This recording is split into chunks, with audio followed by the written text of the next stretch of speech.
if I died tomorrow and I wasn't a wife, it wouldn't bother me. Yeah, because you'd be dead. Yeah. So when people say stuff like that, but let me tell you why. Of course because gonna bother you dead. No, because there's some people that are like, if I don't get married, it's the biggest regret. None of that matters once you die.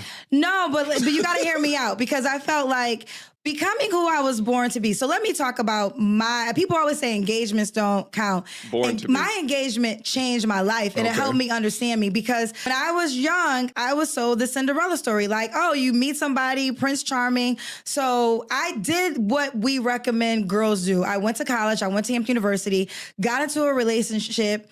After college, we got engaged. My daddy said to me, he was like, you are not ready to be anybody's wife.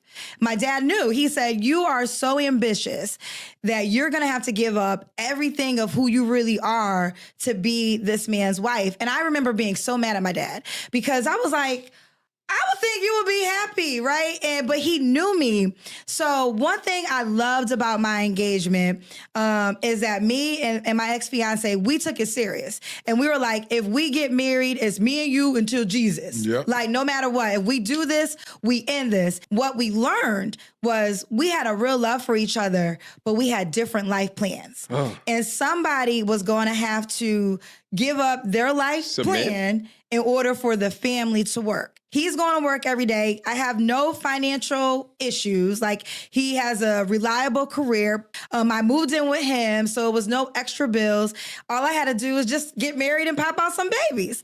And I said, this is not my life. This is not what God birthed me to become. A father will know beyond the Disney fairy tale that creeped into her head about what marriage is or what it's about. A father would know if she has the behavior, the characteristics, the integrity, the morality to be that person, a wife in reality. Again, not in Disney. Most of the modern women today are hit with the same type of images, distortions, media from mainstream that paints these idealistic pictures that they can have their cake as well as eat it too. That they could be selfish in being a career-oriented woman, that they'll never have to sacrifice their choices or decisions in order to have a family, a complete family. When the father is saying you're not ready, he knows because he's the father. He's watched her. Women, more often than not, want to live a soft girl era, but through feminism, they've convinced themselves that they wanted to be a career-oriented woman. But if you ask them time and time again, how much money do you expect your husband to make? Do you expect to work substantially after you have given birth? You begin to realize that the math doesn't work out. But what does Kendra say? A career is what God wanted her to do. When they get to middle age, they'll use God as a coping mechanism as their eggs are freeze-dried in a laboratory somewhere. Was it really God's will to become that? Or did the feminist media that you're a part of, trick you?